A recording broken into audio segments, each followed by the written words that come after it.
এখন তোমাকে আমার থেকে কে রক্ষা করবে?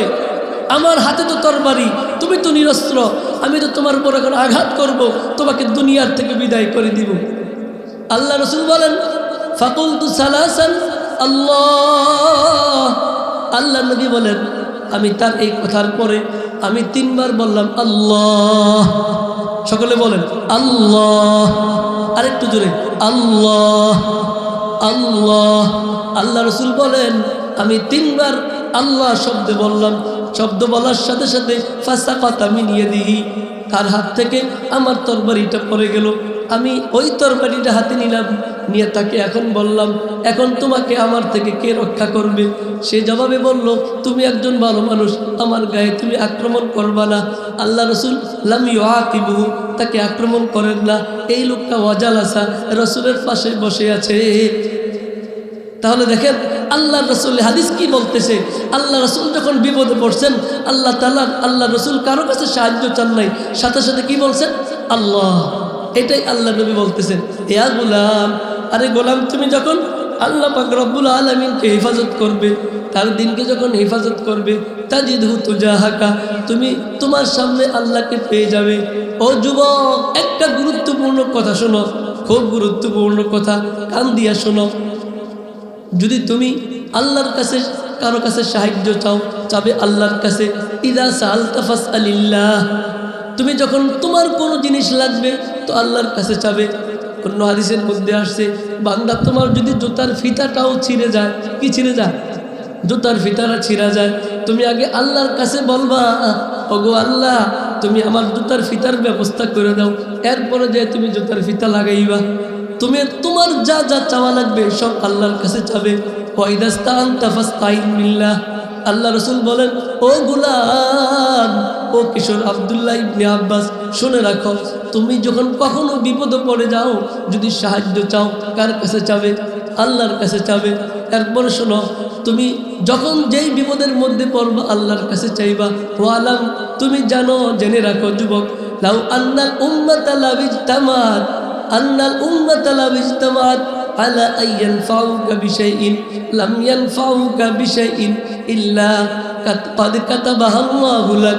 আল্লাহ নবী বলেন আল্লাহ পাক রব্বুল আলামিন যদি কোনো জিনিস তোমার উপকার করতে চান, দুনিয়ার কোনো মানুষ যদি তোমার উপকার করতে চায়, আল্লাহ যদি সেই উপকারটা তোমাকে দিতে চান, তাহলে মানুষ উপকার করতে পারবে। ওয়ালাউ ইজতামাউ আলা আইয়াদুররুকা বিশাইইন লাম ইয়াদুররুকা বিশাইইন ইল্লা ক্বাদ কাতাবাহু আলাইক। আল্লাহ নবী বলেন দুনিয়ার সব মানুষ যদি জমা হয়ে যায় তোমার ক্ষতি করার জন্যে, তোমাকে দুনিয়ার থেকে আউট করে দিবে, তোমাকে হত্যা করে ফেলবে, তোমাকে লাঞ্ছিত করবে, তোমাকে বেইজ্জতি করবে, তোমাকে এলাকার থেকে তাড়িয়ে দিবে এবং তোমাকে ঠেক দিয়ে দিবে যে আজ রাতেই তোমার জন্য শেষ রাত, আজকে রাত্রে তুমি ভালো করে ঘুমায় নাও, আত্মীয় স্বজন থেকে বিদায় নিয়ে নাও। যদি এমন ঠেড়ও তোমাকে দেয়, আল্লাহ নবী বলেন, আর আল্লাহ পাক যদি ইচ্ছা করেন যে তোমার ক্ষতি হবে তাহলে ক্ষতি হবে, আর আল্লাহ যদি ইচ্ছা করেন তোমার কেউ ক্ষতি করতে পারবে না। নবী বলেন পুরা দুনিয়ার শক্তি যদি তোমার বিপক্ষে চলে যায়, তোমার বিন্দু পরিমাণও কেউ ক্ষতি করতে পারবে না। আলহামদুলিল্লাহি ওয়া কাফা ওয়া সালামুন আলা ইবাদিহিল্লাযীনা ইসতাফা। أما بعد فأعوذ بالله من الشيطان الرجيم. بسم الله الرحمن الرحيم. قالوا سمعنا فتى يذكرهم يقال له إبراهيم. وقال رسول الله صلى الله عليه وسلم من رأى منكم منكرا فليغيره بيده فإن لم يستطع فبلسانه فإن لم يستطع فبقلبه وذلك أضعف الإيمان. أو كما قال عليه الصلاة والسلام اللهم صل على محمد وعلى آل محمد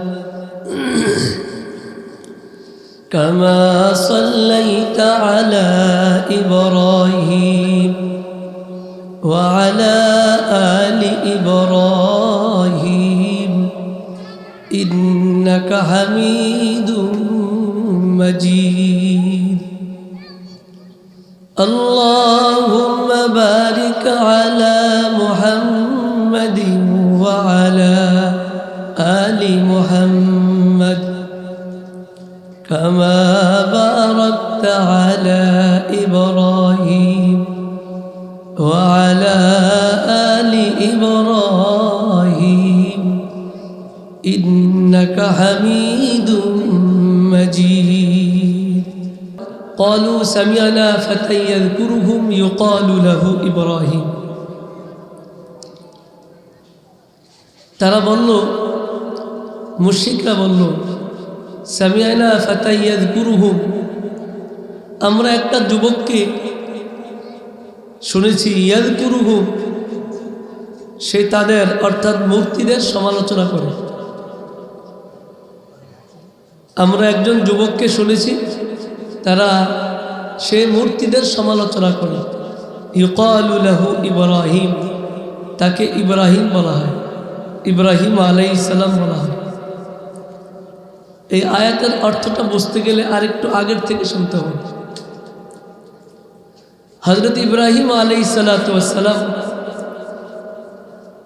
যখন তার কওমের লোকদেরকে দাওয়াত দিলেন যে তোমরা যে মূর্তি পূজা করো এগুলো তো কোনো মানুষের উপকার করতে পারে না ক্ষতিও করতে পারে না কেন তোমরা এগুলোর পূজা করো এগুলো তো আমাদের রব না এগুলো তো আমাদের মালিক না এগুলো তো আমাদের প্রতিপালক না এরা তো আমাদের কোনো ক্ষতি করতে পারে না উপকারও করতে পারে না আরে আমাদের প্রকৃত মাবুদ তো হলেন কে আরেকটু জোরে বলেন আল্লাহ আমাদের প্রকৃত রাজ্জাক রিজিক দাতা কে আল্লাহ আমাদের প্রকৃত রব কে আল্লাহ ইব্রাহিম আলাইহিস সালাতু ওয়াস সালাম তাদেরকে এভাবে দাওয়াত দিয়েছেন এরপরও তারা মূর্তি পূজা ছাড়ে না একদিন সিদ্ধান্ত নিলেন যে এরা যখন এদের ধর্মীয় অনুষ্ঠানে চলে যাবে তো আমি এদের মূর্তিগুলোর ব্যাপারে একটা ব্যবস্থা নিব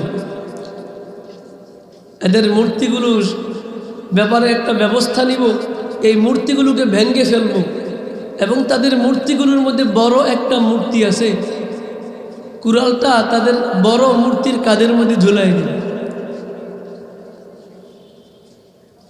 ওয়াতাল্লাহি লাআকিদান্না আসনামাকুম বা'দা আন তুওয়াল্লু মুদবিরিন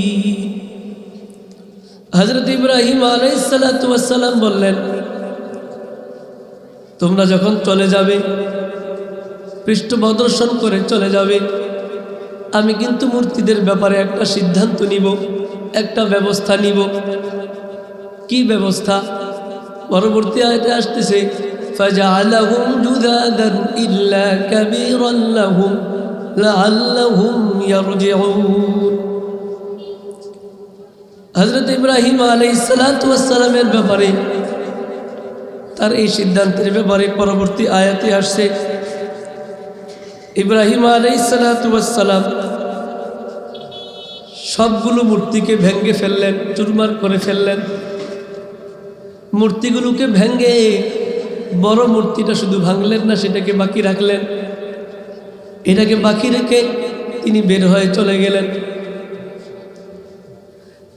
যখন মুশরিকরা তাদের ধর্মীয় অনুষ্ঠান শেষ করে বাসার দিকে ফিরল এরপরে যখন দেখতে পেল তাদের মূর্তিগুলোকে ভেঙে চুরমার করে ফেলেছে তাদের মাথা তো গরম হয়ে গেছে আরে এত বড় দুঃসাহস কার আসলো যে আমাদের মাবুদগুলোকে ভেঙে চুরমার করে ফেলেছে হঠাৎ তাকায় দেখে বড় মূর্তিটাকে ভাঙ্গা হয় নাই তার কাঁধের মধ্যে কুড়ালটা ঝুলায় রাখছে এক পর্যায়ে তারা যখন বলা বলি করতেছে। তাদের বড় ব্যক্তি বললেন, এটাকে কে ভাঙলো, কে এমনভাবে ভেঙে চুরমার করলো? কিন্তু কোনো সন্ধান পাচ্ছে না। এক পর্যায়ে তারা বলল যে আমাদের কাছে মনে হচ্ছে আমাদের এলাকায় যে যুবকটা নতুন ধর্মের দিকে দাওয়াত দেয়, ওই যুবকটা মনে হয় এই কাজ করেছে। ক্বালু সামি'না ফাতান ইয়াযকুরুহুম, তারা বলল আমরা তো একটা যুবককে শুনেছি, আমরা যে মূর্তি পূজা করি এই মূর্তিগুলোর বিরোধিতা করে, সে বলে এগুলো কোনো কিচ্ছু না, এগুলো তোমাদের হাতে বানানো। তার মানে ওই যুবকটা হয়তো আমাদের মূর্তিগুলো ভেঙে ফেলেছে। ফাতান ইয়াযকুরুহুম ইউকালু লাহু ইব্রাহিম, ওই যুবকের নামই হলো ইব্রাহিম। তাহলে ইব্রাহিম আলাইহিস সালাতু ওয়াস সালাম যখন এদেরকে দাওয়াত দিলেন, দাওয়াত দেওয়ার পরে যখন এরা ঈমান আনতেছে না, একটা অনইসলামিক কাজ করতেছে, মূর্তি পূজা করতেছে, আল্লাহ পাক রব্বুল আলামিনের যেখানে ইবাদত করার কথা আল্লাহর ইবাদত বাদ দিয়া এরা মূর্তি পূজা করতেছে, ইব্রাহিম নবী সহ্য করতে পারেন নাই। কেন? তার দিলের মধ্যে যে ঈমান আছে, আল্লাহ পাক যে তাকে নবী বানাইছেন, তার দিলের যে স্পিরিট, একজন সুস্থ মানুষ, একজন মুসলমান মানুষ, একজন নেককার মানুষ কোনোদিন মূর্তি পূজা করা হবে এটা সহ্যই করতে পারবে না। এই জন্য তিনি সহ্য না করতে পেরে সবগুলো মূর্তিকে ভেঙে চুরমার করে ফেলেছে। তাহলে কোনো সুস্থ মানুষ যদি কোনো গুনার কাজ করতে দেখে, তাহলে কি সে সহ্য করতে পারবে?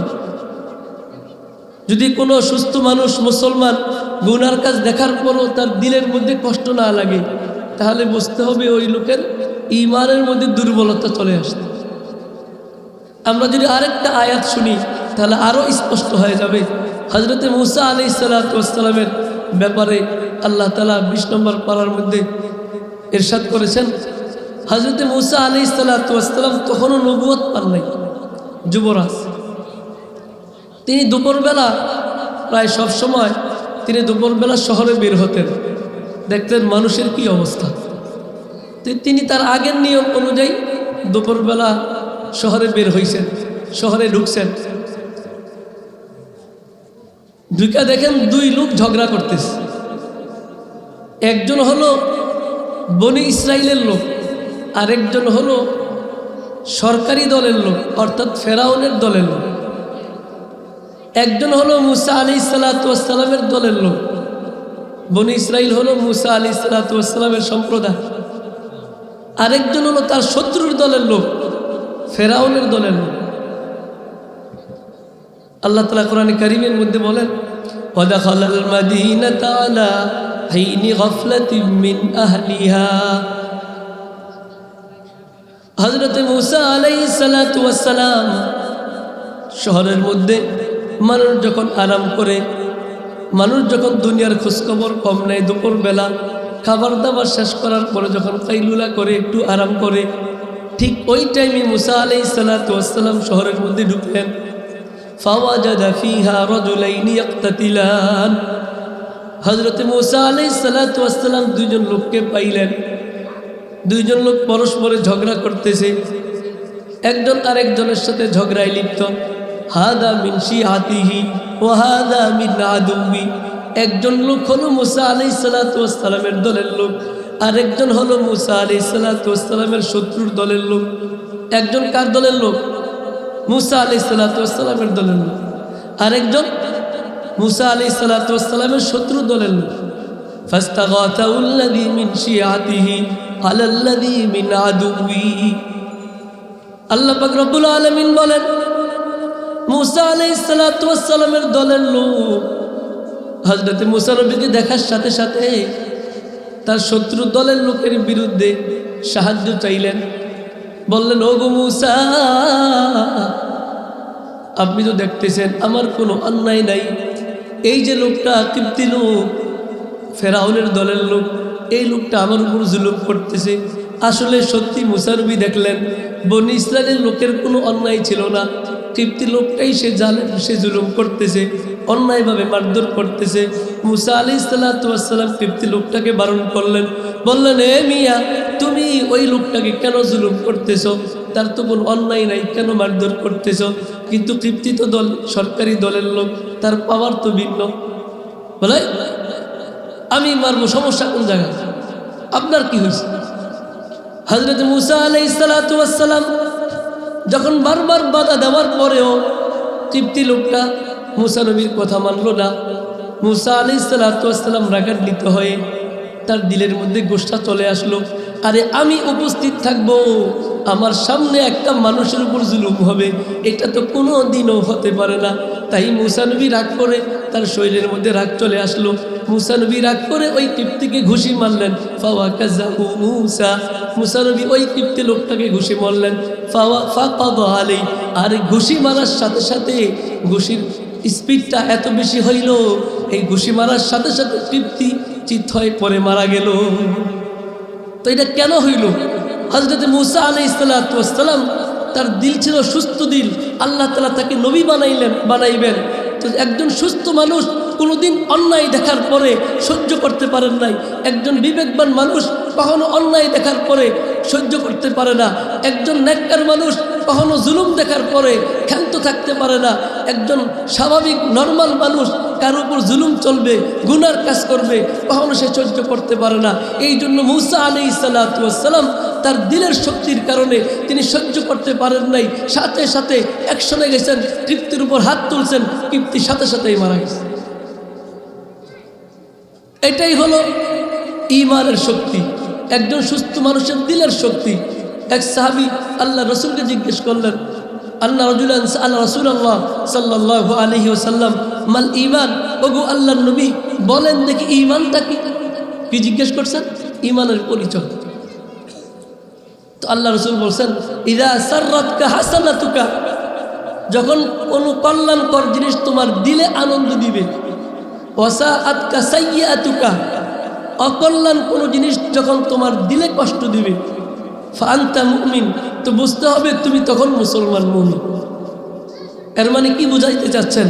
আল্লাহ রসুল বলতে চাচ্ছেন, ও দুনিয়ার আল্লাহর বান্দা বান্দিরা, তোমার সামনে যখন কোনো ভালো কাজ হবে, তুমি যখন দেখবে একটা মানুষ ভালো কাজ করতেছে, তখন তোমার দিলের মধ্যে যদি আনন্দ লাগে, তোমার দিলে যদি মন চায় তাকে সাহায্য করার, তোমার দিলে যদি তার প্রতি মায়া জাগে, তোমার দিলে যদি তার প্রতি মহাব্বত জাগে, তো বুঝতে হবে তুমি মুমিন।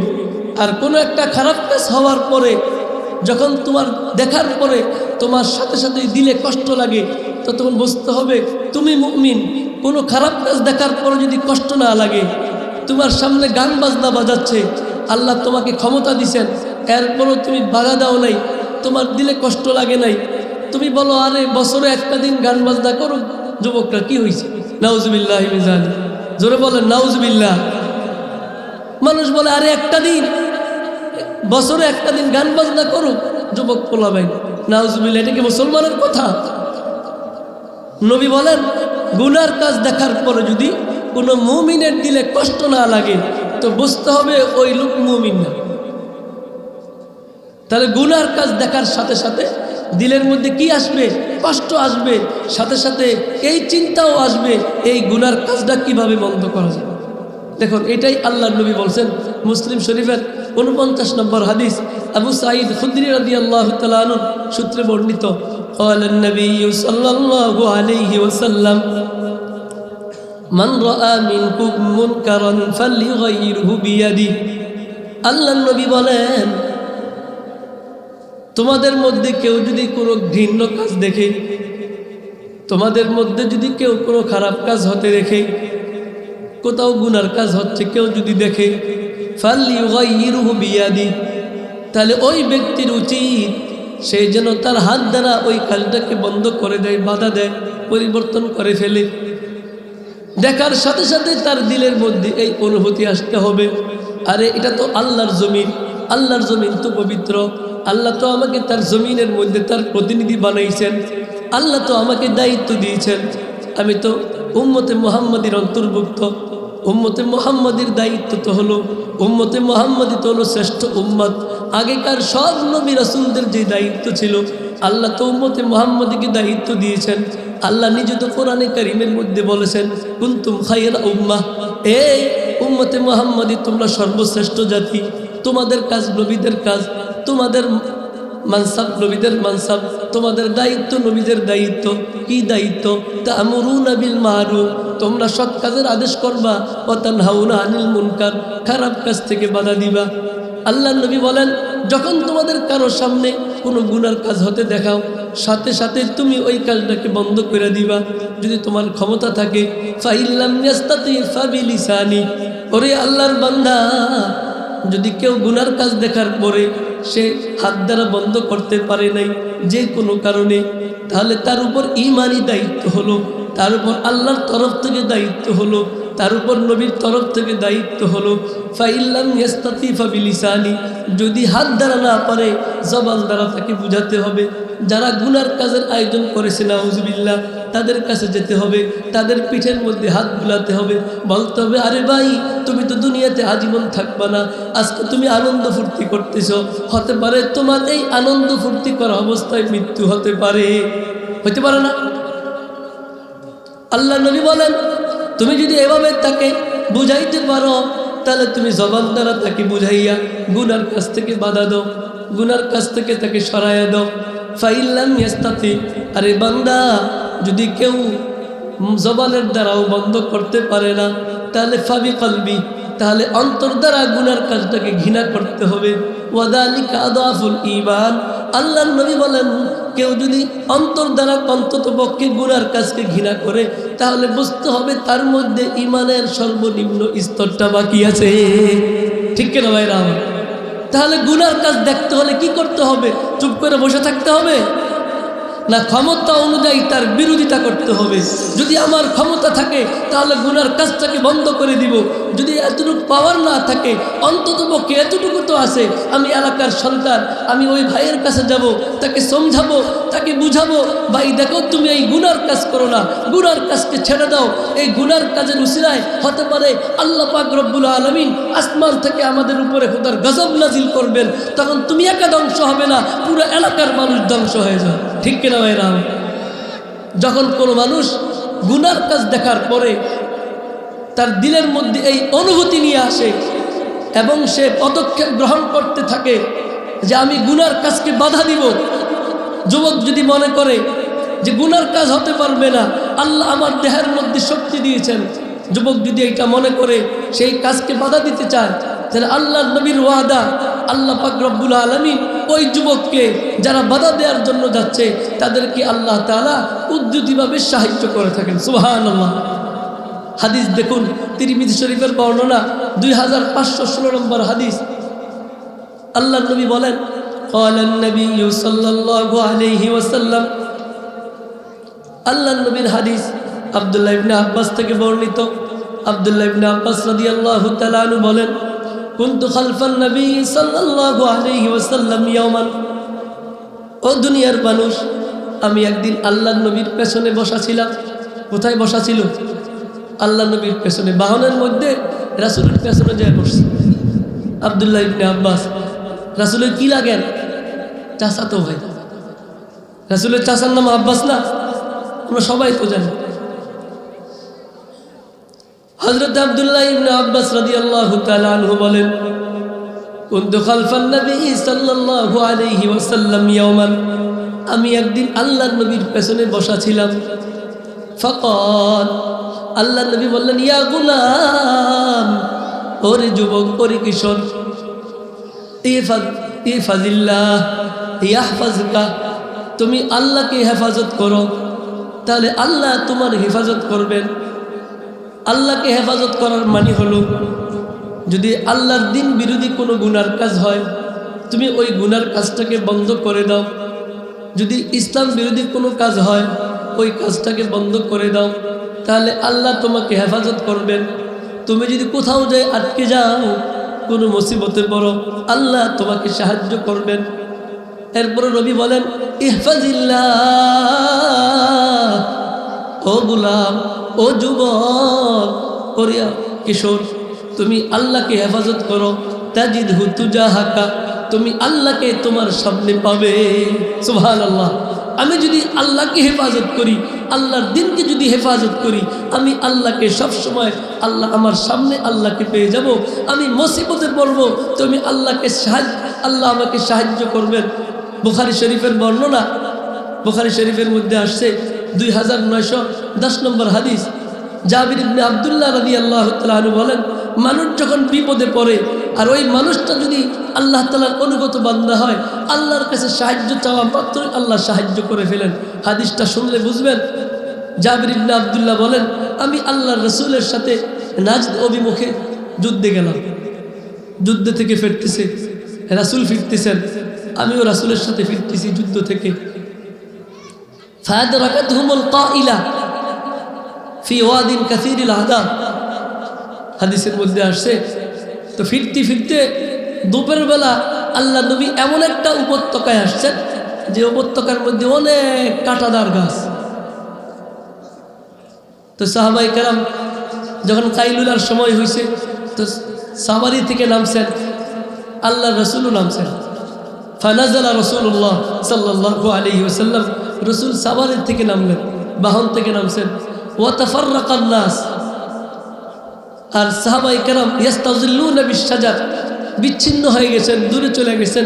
এক একজন এক এক গাছের ছায়ায় গেছেন, ছায়া গ্রহণ করতে, গাছের ছায়ার নিচে ঘুমাইবেন, একটু আরাম করবেন। তো আল্লাহ রসুলও চলে গেছেন। ওয়া নাজালা রাসূলুল্লাহ সাল্লাল্লাহু আলাইহি ওয়াসাল্লাম তাহাতা সামুরা শাজারাতিন সামুরা, আল্লাহ রসুল একটা বাবলা গাছের নিচে যে শুইছেন। ও আল্লাহ কাসাইফাহু বিহা, রসুল তার তরবাটিটা ওই গাছের মধ্যে ঝুলাই রাখছে। রসুল তো ঘুমায় গেছেন। সাহাবায়ে কেরাম বলেন, ফানিমনা নাইমান নাওমান, আমরা একটা গভীর ঘুম দিলাম, খুব ভালো করে একটা ঘুম দিলাম। ফাইদা রাসূলুল্লাহ সাল্লাল্লাহু আলাইহি ওয়াসাল্লাম ইয়াদউনা, হঠাৎ আল্লাহর নবী আমাদেরকে ডাকতেছেন। আমরা তো ঘুম থেকে জাগ্রত হয়ে গেলাম, দৌড়ে রাসূলকে খুঁজতে লাগলাম। ওয়াইদা ইনদাহু আরাবিয়ুন, হঠাৎ যায় দেখলাম রাসূলের পাশে একজন আরব বেদুইন, একজন গ্রাম্য মানুষ দাঁড়িয়ে আছে। আল্লাহ রাসূল আমাদেরকে দেখার পরে বললেন, এই লোকটা আমার যে তরবারিটা গাছের মধ্যে ঝুলানো ছিল, সেই তরবারিটা হাতে নিয়ে, উন্মুক্ত অবস্থায় তরবারিটা হাতে নিয়ে সে আমাকে বলতেছে, মাইয়া আসিমুনি মিন্নি মাইয়া আসিমুকা মিন্নি, সে আমাকে বলতেছে, এখন তোমাকে আমার থেকে কে রক্ষা করবে? কি বলতেছে? এখন তোমাকে আমার থেকে কে রক্ষা করবে? আমার হাতে তো তরবারি, তুমি তো নিরস্ত্র, আমি তো তোমার উপর এখন আঘাত করব, তোমাকে দুনিয়ার থেকে বিদায় করে দিব। আল্লাহ রসুল বলেন, ফাকুলতু সালাসান আল্লাহ, আল্লাহ নবী বলেন, আমি তার এই কথার পরে আমি 3 বার বললাম আল্লাহ। সকলে বলেন আল্লাহ, আরেকটু জোরে আল্লাহ আল্লাহ। আল্লাহ রসুল বলেন, আমি 3 বার আল্লাহ শব্দ বললাম। শব্দ বলার সাথে সাথে ফাসাকাতা মিন ইয়াদিহি, তার হাত থেকে আমার তরবারিটা পড়ে গেল। আমি ওই তরবারিটা হাতে নিলাম, নিয়ে তাকে এখন বললাম, এখন তোমাকে আমার থেকে কে রক্ষা করবে? সে জবাবে বলল, তুমি একজন ভালো মানুষ, আমার গায়ে তুমি আক্রমণ করবা না। আল্লাহ রসুল লাম ইউআকিবহু, তাকে আক্রমণ করেন না। এই লোকটা ওয়াজালাসা, রসুলের পাশে বসে আছে। তাহলে দেখেন আল্লাহ রসুল হাদিস কি বলতেছে। আল্লাহ রসুল যখন বিপদে পড়ছেন, আল্লাহ তাআলা, আল্লাহ রসুল কারো কাছে সাহায্য চান নাই, সাথে সাথে কি বলছেন? আল্লাহ। এটাই আল্লাহ নবী বলতেছেন, ইয়া গোলাম, আরে গোলাম, তুমি যখন আল্লাহ পাক রব্বুল আলামিনকে হেফাজত করবে, তার দিনকে যখন হেফাজত করবে, তাজিদহু তুজাহাকা, তুমি তোমার সামনে আল্লাহকে পেয়ে যাবে। ও যুবক, একটা গুরুত্বপূর্ণ কথা শোনো, খুব গুরুত্বপূর্ণ কথা, কান দিয়া শোনো। যদি তুমি আল্লাহর কাছে কারো কাছে সাহায্য চাও, চাবে আল্লাহর কাছে। ইযা সাআলতা ফাসআলিল্লাহ, তুমি যখন তোমার কোনো জিনিস লাগবে তো আল্লাহর কাছে চাবে। অন্য হাদিসের মধ্যে আসছে, বান্দা তোমার যদি জুতার ফিতাটাও ছিঁড়ে যায়, কি ছিঁড়ে যায়? জুতার ফিতাটা ছিঁড়া যায়, তুমি আগে আল্লাহর কাছে বলবা, ওগো আল্লাহ, তুমি আমার জুতার ফিতার ব্যবস্থা করে দাও। এরপরে যে তুমি জুতার ফিতা লাগাইবা, তুমি তোমার যা যা চাওয়া লাগবে সব আল্লাহর কাছে চাবে। ওয়াইদাস্তাআনতা ফাস্তাইন বিল্লাহ, আল্লাহ রসুল বলেন, ও গোলাম, ও ও কিশোর আব্দুল্লাহ ইবনে আব্বাস, শুনে রাখো, তুমি যখন কখনো বিপদে পড়ে যাও, যদি সাহায্য চাও, কার কাছে চাবে? আল্লাহর কাছে চাবে। এরপরে শোনো, তুমি যখন যেই বিপদের মধ্যে পড়বা আল্লাহর কাছে চাইবা। ওয়ালাম, তুমি জানো, জেনে রাখো যুবক, লাউ আন্নাল উম্মাতা লাবিজতামাত আলা আইয়ানফাউকা বিশাইইন লাম ইয়ানফাউকা বিশাইইন ইল্লা কাদ কাতাবাহু লাক। আল্লাহ নবী বলেন, আল্লাহ পাক রব্বুল আলামিন যদি কোনো জিনিস তোমার উপকার করতে চান, দুনিয়ার কোনো মানুষ যদি তোমার উপকার করতে চায়, আল্লাহ যদি সেই উপকারটা তোমাকে দিতে চান, তাহলে মানুষ উপকার করতে পারবে। ওয়ালাউ ইজতামাউ আলা আইয়াদুররুকা বিশাইইন লাম ইয়াদুররুকা বিশাইইন ইল্লা ক্বাদ কাতাবাহু আলাইক। আল্লাহ নবী বলেন, দুনিয়ার সব মানুষ যদি জমা হয়ে যায় তোমার ক্ষতি করার জন্যে, তোমাকে দুনিয়ার থেকে আউট করে দিবে, তোমাকে হত্যা করে ফেলবে, তোমাকে লাঞ্ছিত করবে, তোমাকে বেয়াজ্জতি করবে, তোমাকে এলাকার থেকে তাড়িয়ে দিবে এবং তোমাকে ঠেল দিয়ে দিবে যে আজ রাতে তোমার জন্য শেষ রাত, আজকে রাত্রে তুমি ভালো করে ঘুমায় নাও, আত্মীয় স্বজন থেকে বিদায় নিয়ে নাও। যদি এমন ঠেড়ও তোমাকে দেয়, আল্লাহ নবী বলেন, আর আল্লাহ পাক যদি ইচ্ছা করেন যে তোমার ক্ষতি হবে, তাহলে ক্ষতি হবে। আর আল্লাহ যদি ইচ্ছা করেন তোমার কেউ ক্ষতি করতে পারবে না। নবী বলেন, পুরা দুনিয়ার শক্তি যদি তোমার বিপক্ষে চলে যায়, তোমার বিন্দু পরিমাণও কেউ ক্ষতি করতে পারবে না। সুবহানাল্লাহ। তাহলে আমরা যদি কোনো গুনার কাজ দেখার পরে এটাকে বন্ধ করার জন্য চেষ্টা করি, যদি পদক্ষেপ গ্রহণ করি, ইনশাআল্লাহ কোনো সন্দেহ নেই, আমরা যদি আল্লাহর উপর ভরসা করে ইমানের শক্তিতে বলিয়ান হয়ে সেই খারাপ কাজকে বন্ধ করার জন্য আমরা সম্মুখ পানে এগিয়ে যাই, আল্লাহ তার কুদরতিভাবে আমাদেরকে অবশ্যই সাহায্য করবেন, কোনো সন্দেহ নাই। আজকের এই মাহফিলের আয়োজন যুবকদের পক্ষ থেকে আয়োজন, শুরুতে বলছিলাম, তাই না? আজকের এই মাহফিল যুবকদের মাহফিল। আজকের এই সুন্দর চমৎকার সজ্জিত জান্নাতের বাগান, যে বাগানের চতুর্পাশে ফেরেশতারা বেষ্টন করে আছে, হাফাত হুমুল মালাইকা, এরা যুবকদের কষ্টের একটা ফসল। এই জন্য আমি দোয়া করব, যে যুবকরা এই প্যান্ডেল সাজাইছে, আল্লাহ তাআলা যেন এদেরকে দ্বীনের জন্য কবুল করে নেন। সকলে বলেন আমিন। যে যুবকরা এর জন্য শ্রম দিয়েছে, আল্লাহ তাআলা যেন এদের এই শ্রমটা পরকালের নাজাতের ওসিলা হিসেবে কবুল করে নেন। কিন্তু পাশাপাশি আমি এই এলাকার যুবকদেরকে বলবো, কৃষকদেরকে আমি একটা উদাত্ত আহ্বান বলে যাচ্ছি যে আমরা নিজেরা যদি আমাদের সামনে যদি কোনো খারাপ কাজ দেখি, ইসলাম বিরোধী কোনো কর্মকাণ্ড যদি দেখি, তাহলে আমরা এই কর্মকাণ্ডের বিরুদ্ধে অবশ্যই পদক্ষেপ গ্রহণ করতে হবে। যদি আমাদের সামনে কোরআন সুন্নাহ বিরোধী কোনো কর্মকাণ্ড শুরু হয়, মানুষের কল্যাণের বিপরীতমুখী কোনো কাজ যদি শুরু হয়, ইসলাম সাপোর্ট করে না এমন কোনো কাজ যদি কেউ শুরু করে, তাহলে প্রত্যেকটা যুবকের উচিত যুবক সংঘবদ্ধ হয়ে তাদের বিরুদ্ধে, তাদের মোকাবেলার জন্য এগিয়ে যাওয়া। কখনো এই জিনিস চিন্তা না করা এদের বিপক্ষে শক্তি কতটা শক্তিশালী, এই চিন্তা না করা এদের বিপরীত শক্তি যতই বড় শক্তিশালী হোক, যখন একজন যুবক তার দিলের মধ্যে এই আশা নিবে, আল্লাহর উপর ভরসা করবে, সে যখন সামনে এগোতে থাকবে, আল্লাহ পাক রব্বুল আলামিনের ওয়াদা, ওয়া ইউরিদকা বিখাইরিন ফালা রাদ্দা লিফাদলি, সূরা ইউনূসের 107 নম্বর আয়াত। আল্লাহ পাক রব্বুল আলামিন বলেন, আমার কোনো বান্দার যখন আমি কল্যাণ সাধন করতে চাই, আমার কোনো বান্দাকে যখন আমি বিজয় দিতে চাই, আমার কোনো বান্দার উপকার যখন আমি করতে চাই, দুনিয়ার কোনো শক্তি নাই আমার রহমতকে বন্ধ করার। সুতরাং যুবক ভাইরা, কিশোররা যদি তারা সম্মিলিতভাবে পদক্ষেপ গ্রহণ করে এবং খারাপ কাজকে বন্ধ করার জন্য চেষ্টা করে, এভাবে যখন সে আগাইতে থাকবে, তা আল্লাহ তাআলা এদেরকে বিজয় দান করবেন। শুধু তাই না, আল্লাহ তাআলা অন্য আয়াতের মধ্যে বলেন, যুবকরা যখন এভাবে সামনে আগাইতে থাকবে, এদের সংখ্যা যদি কমও থাকে, যুবকরা যেন মন না ভাঙ্গে, এরা সামনে আগাইতে থাকবে।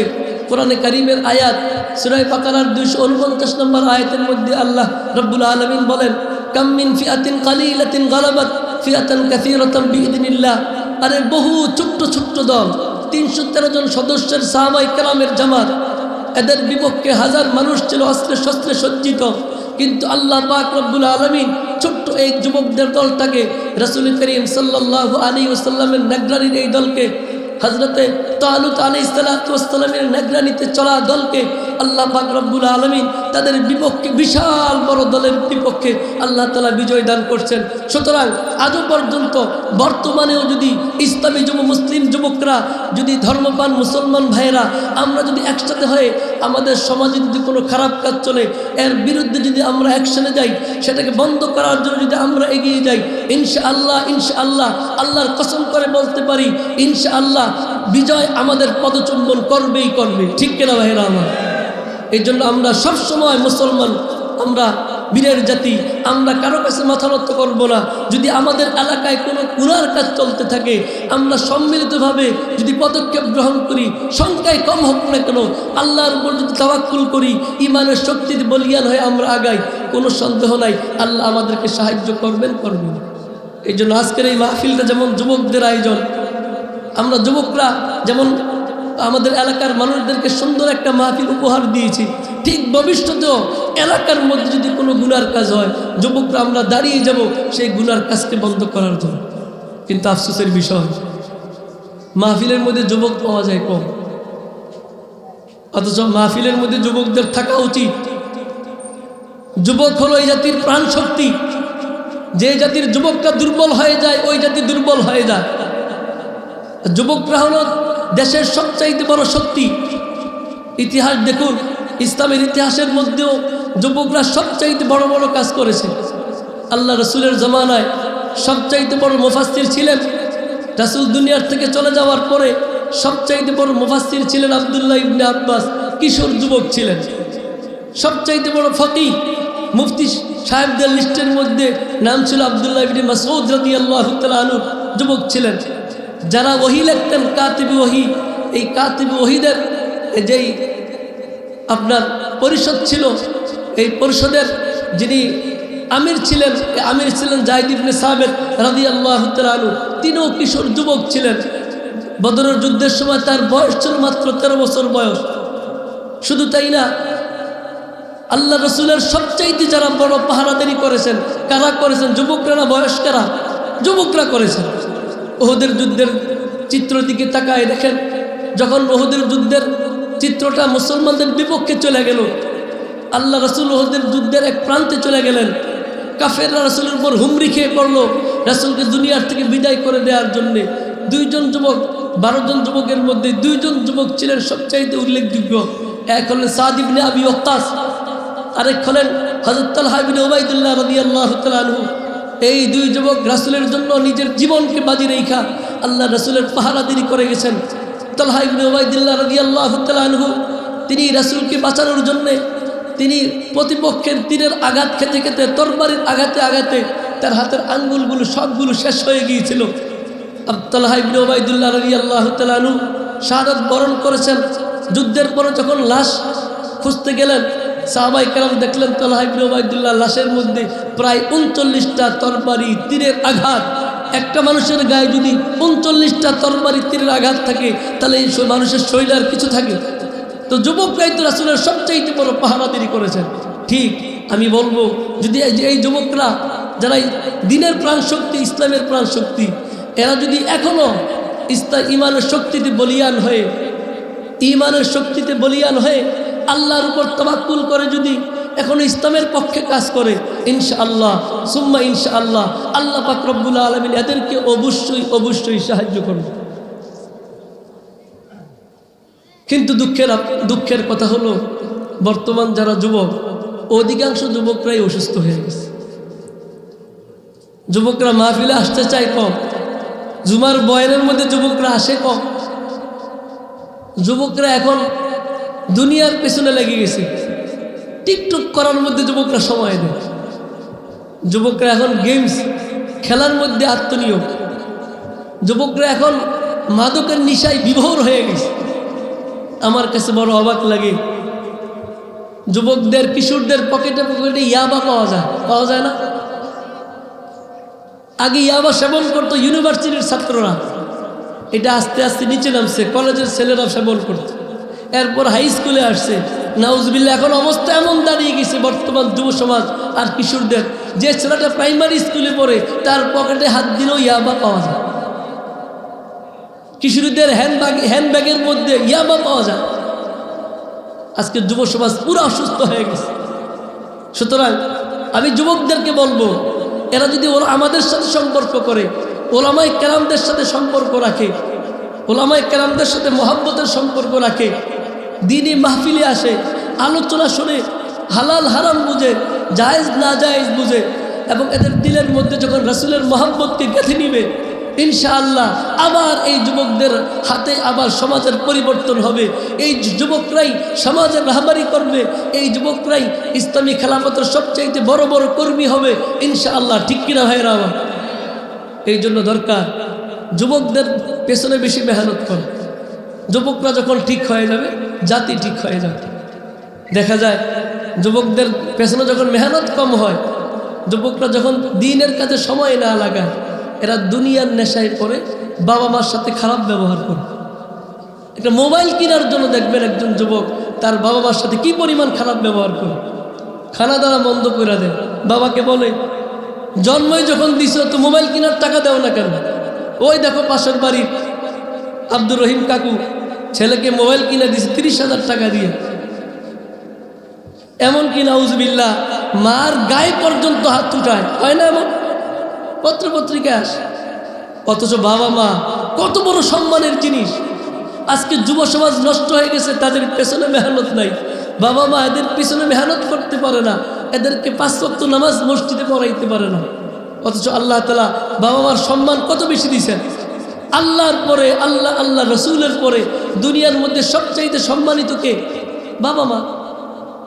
সূরা বনী ইসরাঈলের 23 নম্বর আয়াতে আল্লাহ বলছেন, وَقَضَى رَبُّكَ أَلَّا تَعْبُدُوا إِلَّا إِيَّاهُ وَبِالْوَالِدَيْنِ إِحْسَانًا।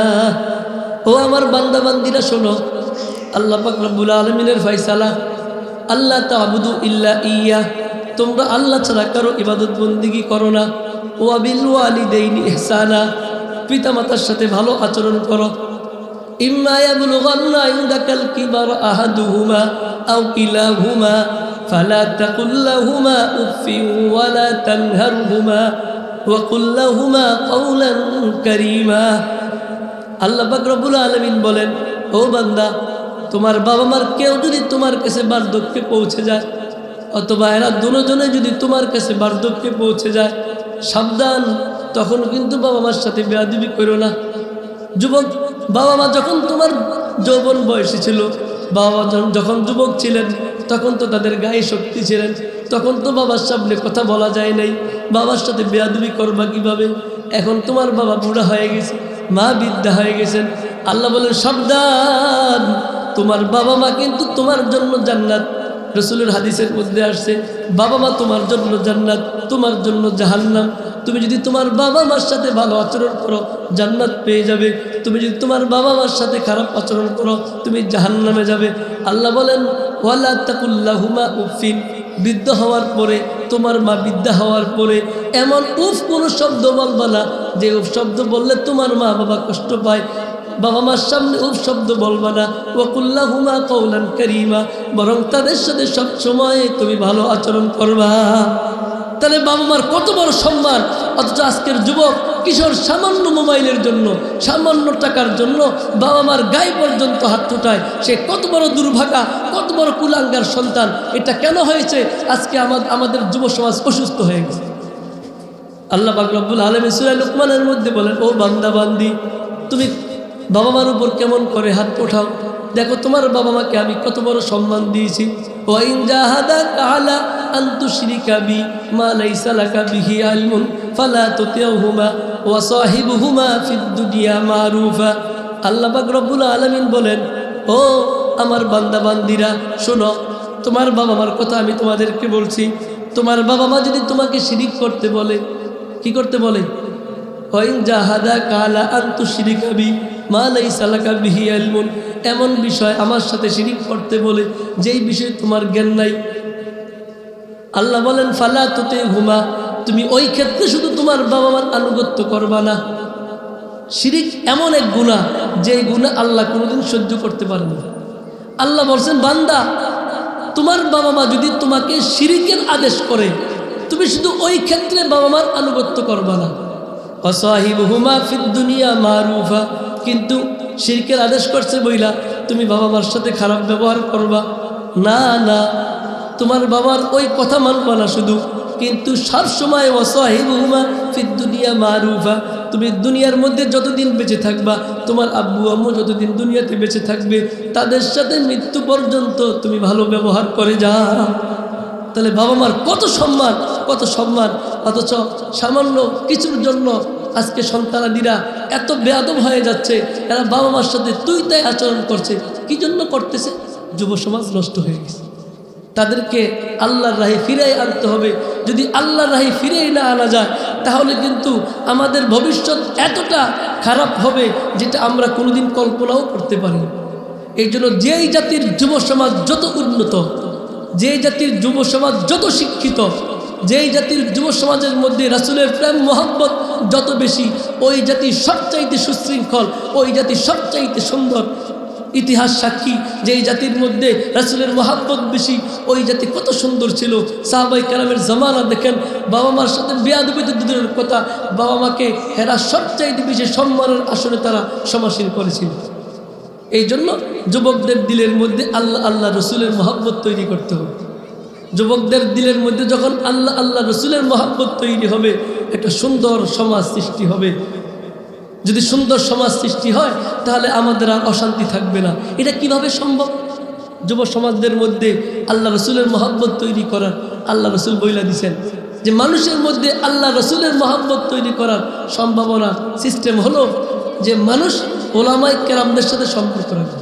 কাদের সাথে? আজকে দেখেন মানুষ ওলামায়ে কেরামদের থেকে দূরে সরে যাচ্ছে। এই জন্য আল্লাহ রসুল বলছেন, আরে তুমি আলেম হও, যদি আলেম না হতে পারো তো ছাত্র হও। মাজমাউ জাওয়ায়েদের কিতাবের হাদিস, নবী বলছেন উগদু আলিমান, ওরে আমার উম্মত তুমি আলেম হও। আলেম হতে পারো না, মুতাআল্লিমান, তাহলে ছাত্র হও।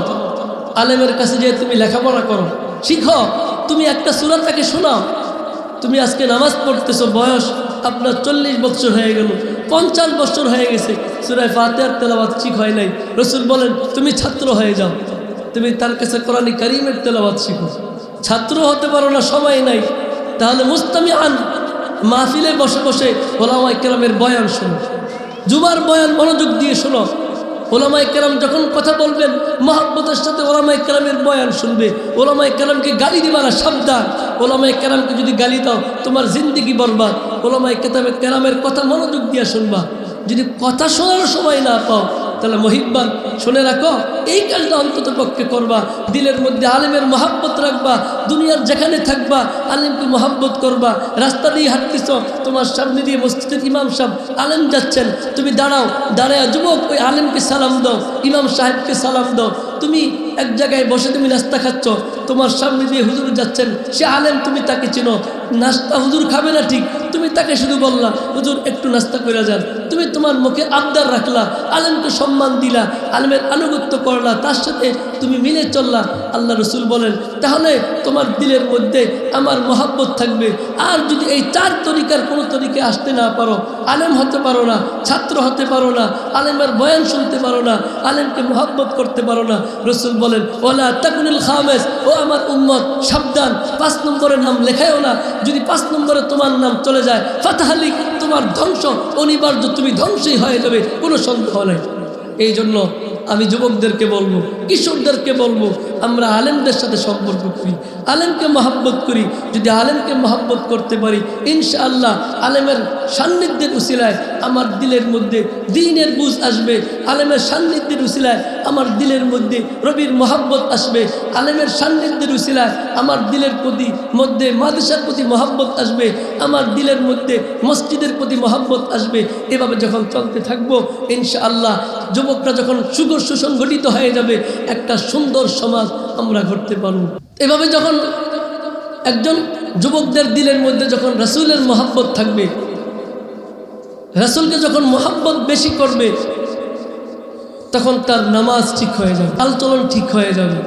ফজর নামাজে মসজিদে মুসল্লি বেশি হবে, তাবলীগের কাজে যখন গাছতে বের হবে তো মুসল্লি বেশি হবে।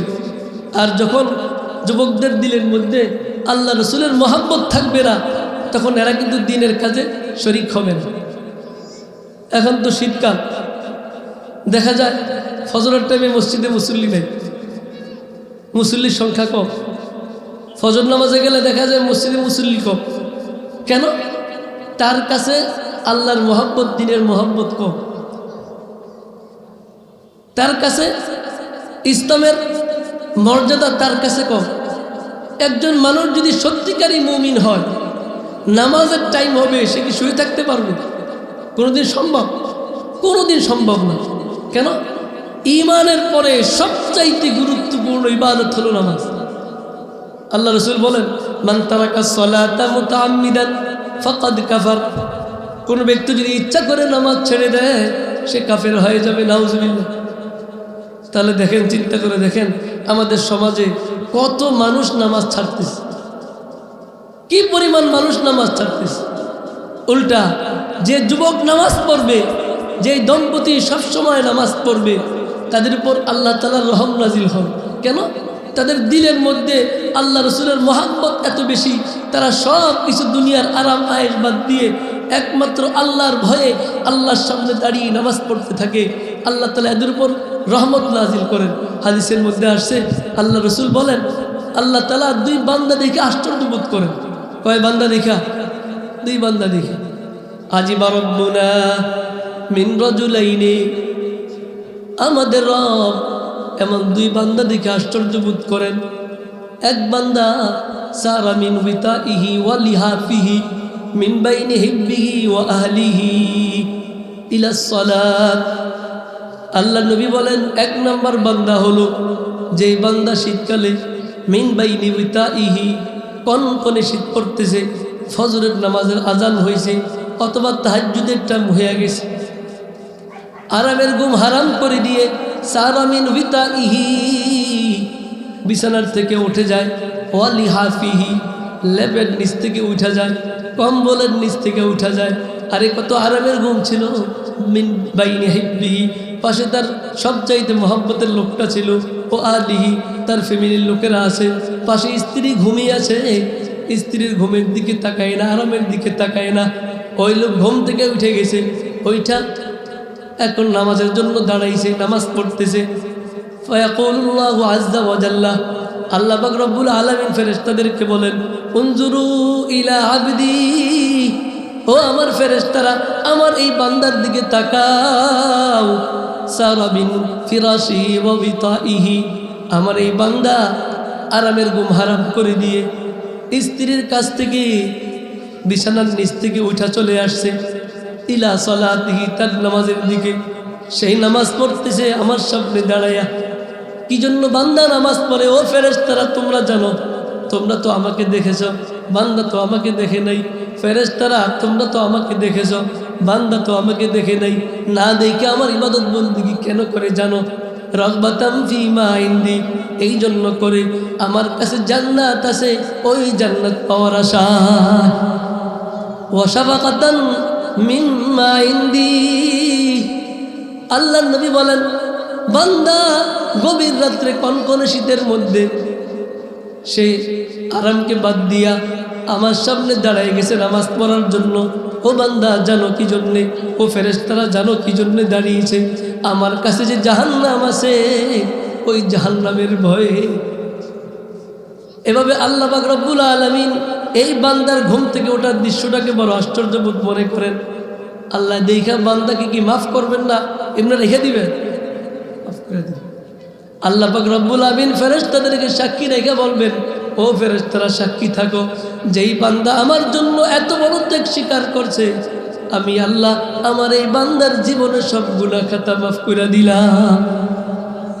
আরেকজন লোক হলো, আল্লাহ নবী বলেন, গাজা ফি সাবিলিল্লাহ। দুই নম্বর লোক হলো যে লোকটা আল্লাহর রাহে জিহাদে বের হয়েছে। ফানহাজামান নাস, হঠাৎ করে যুদ্ধের পরিস্থিতি ঘুরে গেছে, তার দলের লোকেরা পরাজিত হয়ে গেছে। এরপরে মানুষগুলো পলায়ন করতে শুরু করেছে, ওই লোকটাও পলায়ন করতে শুরু করেছিল।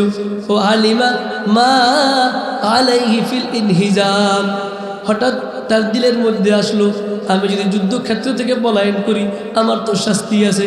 ও আলিমা মা লাহু ফির রুজু, এবং তার দিলের মধ্যে আসছে আমি যদি পলায়ন না কইরা আবার যুদ্ধের ময়দানে চলে যাই, আরে আমি তো যুদ্ধের ময়দানে আসছি আল্লাহকে খুশি করার জন্যে, আমি তো এই নিয়তে আসছি আর বাসায় ফিরে যাব না, হয়তো আমি শহীদ হব, না হলে যুদ্ধে বিজয় লাভ করব। হাদিসের মধ্যে নবী বলেন ওই লোকটা আবার যুদ্ধের দিকে ফিরা গেছে, যুদ্ধের ময়দানের দিকে ফিরা গেছে, হাতটা উহরি কাদামুহু, তার রক্তক্ষরণ করার জন্যে। তখন আল্লাহ পাক রব্বুল আলামিন ফেরেশতাদেরকে ডেকে বলেন ফায়াকুলুল্লাহু লিমালাইকাতি, আল্লাহ ফেরেশতাদেরকে ডেকে বলেন উনদুরু ইলা আবিদি, ও আমার ফেরেশতারা তোমরা আমার এই বান্দার দিকে তাকাও। রাজাআন ফিমা ইনদি, এই বান্দা আবার যুদ্ধের ময়দানে ফিরে আসছে, আমার কাছে যে জান্নাত আছে জান্নাত পাওয়ার আশায়। ওয়া শাফাকাতাম মিম্মা ইনদি, আমার কাছে যে জাহান্নাম আছে ওই জাহান্নাম থেকে ভয়ের কারণে আবার যুদ্ধের ময়দানে আসছে।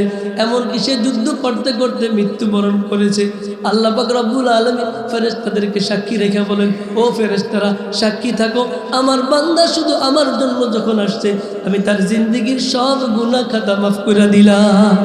সুতরাং আমরা যদি আল্লাহর দ্বীনের জন্য কষ্ট করি, যুবকদেরকে বলবো যুবক ও কিশোররা তোমরা ওলামায়ে কেরামদের সাথে মিশো, ওলামায়ে কেরামের বয়ান শোনো, মাহফিলে আসো, আলেমদের সাথে মহাব্বতের সম্পর্ক রাখো, ইনশাআল্লাহ তোমাদের দিলের মধ্যে পরিবর্তন হবে। এর কারণে তোমার বাবা মা অনেক সুখী শান্তিতে থাকবেন, সমাজের মধ্যে কোনো কিশোর গ্যাং নামে কিছুই থাকবে না, সমাজের প্রত্যেকটা মানুষ শান্তিতে থাকবে, চাঁদাবাজি বন্ধ হয়ে যাবে, আরও কত অশান্তি সমাজ থেকে দূর হয়ে যাবে। এভাবে যদি একটা সুন্দর সমাজ যুবকরা উপহার দিতে পারে তাহলে এই যুবকদেরকে আল্লাহ তাআলা তার দিনের সবচাইতে বড় রাহবার হিসেবে কবুল করে নেবেন। আল্লাহ তাআলা আমাদের এই এলাকার যুবকদেরকে দ্বীনের জন্য কবুল করে নিক। ওয়া মা আলাইনা ইল্লাল বালাগ।